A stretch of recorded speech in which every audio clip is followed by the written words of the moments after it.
बिस्मिल्लाहिर्रहमानिर्रहीम। Today we are going to talk about pneumothorax. Pneumothorax है क्या चीज़, उसके डिफरेंट टाइप्स हैं और फिर उसके थोड़े से मैनेजमेंट्स पढ़ लेते हैं। नीमोथोरेक्स जो है वो हम कहते हैं कि pneum mean air and thorax means chest cavity. So the presence of the abnormal air accumulation in the thorax is called pneumothorax. अब thorax में कहाँ पे ये नॉर्मली जो आपके लंग पेरेन्काइमा है, लंग पेरेन्काइमा के ऊपर आपके वेसरल लेयर है, उसके बाद फिर पैराइटल लेयर है और ये प्लूरल स्पेस है। तो जब भी एबनॉर्मल फ्लूइड बाहर से आए या अंदर की तरफ से आए और यहाँ पे फ्लूइड जो है वो कैमुलेट हो, वी कॉल इट नीमोथोरेक्स। अब यहाँ पे अगर ब्लड आ जाए तो वी कॉल इट हीमोथोरेक्स। अगर यहाँ पे पस एक्यूमुलेट हो वी कॉल इट पायोथोरेक्स। अगर यहाँ पे वाटर एक्यूमुलेट हो एबनॉर्मल वी कॉल इट हाइड्रोथोरेक्स। इसके डिफरेंट टाइप्स हैं on the basis of spontaneous, traumatic and tension नीमोथोरेक्स। Spontaneous नीमोथोरेक्स वो है कि जो खुद ब खुद हो, उसमें कोई डिजीज़। अब स्पॉन्टेनियस में ये है कि एक प्राइमरी है और एक है सेकेंडरी। प्राइमरी में वो है कि जहाँ पे खुद ब खुद हो और वहाँ पे कोई डिजीज़ ना हो, लाइक बुल्ला एंड ब्लिप्स। और सेकेंडरी में वो है जहाँ पे अंडरलाइन पैथोलॉजी हो या डिजीज़ हो। तो बुल्ला ये है कि जहाँ पे जो पेरेन्काइमा है उसके ऊपर जो वेसरल लेयर है वहाँ पे कोई एयर एक्यूमुलेट हो इन द जो आपके सैक्स हैं। और जो ब्लिप्स हैं वो आपके in between parietal visceral and lung parenchyma के बीच में कोई सैक जो है वो एबनॉर्मल आ जाए। ये उन पेशेंट में होते हैं जो कि स्मोकिंग कर रहे होते हैं, जो टॉल होते हैं और जो थिन पेशेंट होते हैं। इन तीन क्राइटेरिया में, इन तीन पेशेंट में जो है वो खुद ब खुद नीमोथोरेक्स डेवलप हो जाते हैं। उसके बाद फिर वो नीमोथोरेक्स खुद ब खुद गायब भी हो जाता है। अच्छा, जो प्राइमरी जो स्पॉन्टेनियस सेकेंडरी नीमोथोरेक्स है because of the obstructive lung disease, destructive lung disease and जो कैविटेटरी लीजन्स हैं उनमें ये हो जाते हैं। ऑब्स्ट्रक्टिव लंग डिजीज़ में आपके जो ब्रोंकिक केसेस हैं, एम्फाइसीमा है, ब्रोंकाइटिस है, क्रोनिक ब्रोंकाइटिस एंड आस्मा। इन दो को हम जो क्रोनिक ब्रोंकाइटिस हैं और जो एम्फाइसीमा है we call it combine we call it COPD। इनमें ये होता है कि यहाँ पे एयर ट्रैपिंग हो जाती है नॉर्मल, ये एक नॉर्मल एल्वियोलाई है। यहाँ पे इन जो है वो एयर जो है वो इन कर जाता है और आउट कर जाता है ड्यूरिंग इंस्पिरेशन एंड एक्सपिरेशन। अब क्या है कि एम्फाइसीमा में जो लंग पेरेन्काइमा जो नॉर्मल सेप्टा है वो लूज कर जाता है, जिसकी वजह से जो स्ट्रेंथिंग जो इलास्टिक कैपेसिटी है वो लॉस कर जाता है।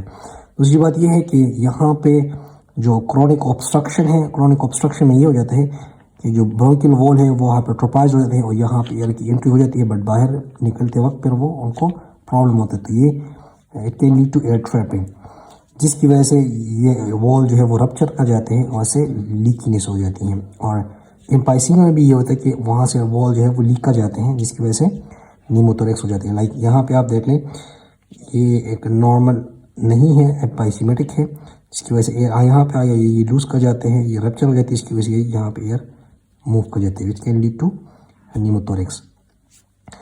दूसरी बात ये है कि जो on the basis of traumatic हैं या ट्रॉमा है, वो जो मेडिकल काज की वजह से और जो नॉन मेडिकल काज की वजह से, जो मेडिकल काज की वजह से वी कॉल इट आइट्रोजेनिक, जो नॉन मेडिकल काज की वजह से we call it non iatrogenic.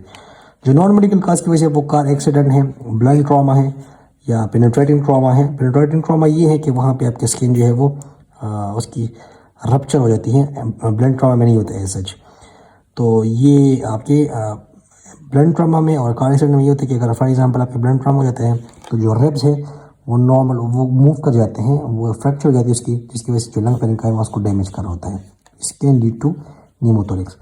जो मेडिकल काज है उसमें CPR में रिब के फ्रैक्चर के चांसेस बहुत ही ज़्यादा होते हैं, कॉमन होते हैं, तो वो कर सकते हैं। CVP में जो इंफ्राक्लेविकुलर है या एक्सिलरी अप्रोचेस है उसमें ये हो जाता है कि वहाँ पे आप नीमोथोरेक्स के चांसेस ज़्यादा हो जाते हैं, बिकॉज आप डायरेक्ट चेस्ट कैविटी में जो है वो पेनिट्रेट कर रहे होते हैं। थोरैकोसेंटेसिस एक प्रोसीजर है जिनके अकॉर्डिंग हम जो प्लूरल स्पेस में जो फ्लूइड होते हैं वहाँ से वो फ्लूइड फॉर डायग्नोस्टिक पर्पसेस के एंड फॉर क्योर पर्पसेस की यूज़ करते हैं, तो वहाँ से अगेन के नीमोथोरेक्स के चांसेस बहुत ज़्यादा हो जाते हैं। टेंशन नीमोथोरेक्स की हम बात करें तो वो तीन किस्म के हैं, एक है ओपन, एक है क्लोज, एक है टेंशन नीमोथोरेक्स। तो क्लोज ओपन में ये होता है कि जो रिब्स होते हैं, जो चेस्ट कैविटी है वो ओपन हो जाती है, मतलब एक फुल एक सुराख हो जाता है। लाइक ये एक नॉर्मल है, नॉर्मली चेस्ट कैविटी है और इनमें जो है वो इस तरह की एक सुराख बन जाता है, ये एक ओपन है, ये भी कॉल इट ओपन नीमोथोरेक्स, जिसकी वजह से जो लंग्स हैं, जो affected side of the lung है वो कोलेप्स कर जाएगा। दूसरी बात ये है कि जो क्लोज्ड है बाज़ टाइम होता है कि जो ओपन वो हील कर जाता है, उसकी वजह से एयर जो है वो यहाँ पर ट्रैप कर जाते हैं, ये आपका क्लोज हो जाता है। बाज़ कंडीशन में ये हो जाता है कि ड्यूरिंग इंस्पिरेशन आपके जो चेस्ट कैविटी है वो मूव कर जाते हैं, ओपन हो जाते हैं। लाइक ये आपके चेस्ट कैविटी नॉर्मल। जो टेंशन न्यूमोथोरैक्स है, टेंशन न्यूमोथोरैक्स में होता है कि जो नॉर्मल चेस्ट कैविटी है वो इनहेल एक्सेल कर जाता है, बट ये कि अगर ड्यूरिंग फ्रैक्चर्स ये हो जाता है कि आपके एक पोर्शन ऑफ द थोरेक्स जो है वो ड्यूरिंग इंस्पिरेशन वो ओपन हो जाता है और एयर की एंट्री हो जाती है। उसके बाद फिर क्या होता है कि वो ड्यूरिंग एक्सपिरेशन अब आपके लंग्स में जो है वो कोलैप्स करना होता है ताकि वो एयर जो एबनॉर्मल आया वो एक्मुलेट ना हो, वो बाहर चला जाए। बट उसमें क्या ड्यूरिंग इंस्पिरेशन जो है वो जो वूंड है, वो जो इंजरी है वो क्लोज हो जाती है। अब एयर की एंट्री हो जाती है उसकी वजह से ड्यूरिंग इंस्पिरेशन, और ड्यूरिंग एक्सपिरेशन जो है वो चेस्ट कैविटी क्लोज हो जाती है।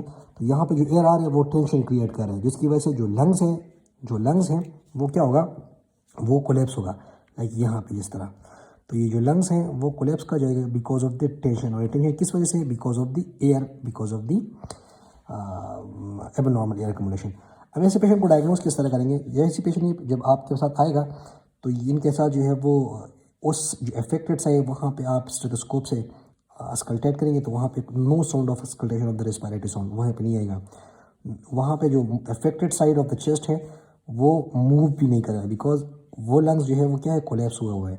दूसरी बात ये है कि वहाँ पे जब आप परकशन करेंगे तो हाई रेजोनेंस जो है वो होंगी उसके ड्यूरिंग परकशंस। बास कंडीशन में होता है कि अगर आपका इस साइड वाला एरिया जो है वो राइट साइड इफेक्ट है तो वो ट्रेके को जो है वो शिफ्ट कर सकते हैं शूट टूवर्ड लेफ्ट। वो आप चेस्ट एक्सरे में देख सकते हैं। जो ट्रेकिल शिफ्ट है वो आप चेस्ट एक्सरे में देख सकते हैं। ऐसे पेशेंट के साथ आप ट्रीटमेंट किस तरह करेंगे? तो ट्रीटमेंट ये होगा कि आपने जो है वो वाइट किल जो है लाइक 14 गेज या जो है वो 16 गेज वो उसको निकालना होता है। और उसके बाद वो जो वाइट बोर्ड किधर है वो लाइक 14 एंड 16 उसको जो मिड क्लेविकुलर है सेकंड इंटरकॉस्टल स्पेस जो अफेक्टेड साइड है, अगर फॉर एग्जांपल राइट साइड है तो राइट साइड पे करेगा, जो लेफ्ट साइड है तो वो सेकंड इंटरकॉस्टल स्पेस पे जो है वो मिड क्लेविकुलर लाइन जो क्लेविकल का जो मिड है बिल्कुल सेकंड इंटरकॉस्टल स्पेस पे उसको बिल्कुल पिन पॉइंट इस तरह का लगता है। और उसको निकालना नहीं है पर जब तक आपकी चेस्ट एक्सरे ना हो, जब तक आपके जो चेस्ट ट्यूब वो ना लगा हो। तो वाइट बोर्ड के तरह जो है वो आपने लगाना होता है, सही है। उसके बाद फिर चेस्ट ट्यूब लगाते हैं। उसके बाद जो जब आपका चेस्ट ट्यूब इंसर्ट होगा तब आप जो है वो कितना निकालेंगे। So this was all about the tension pneumothorax. If you have any question you can ask me in the comment. Thank you so much.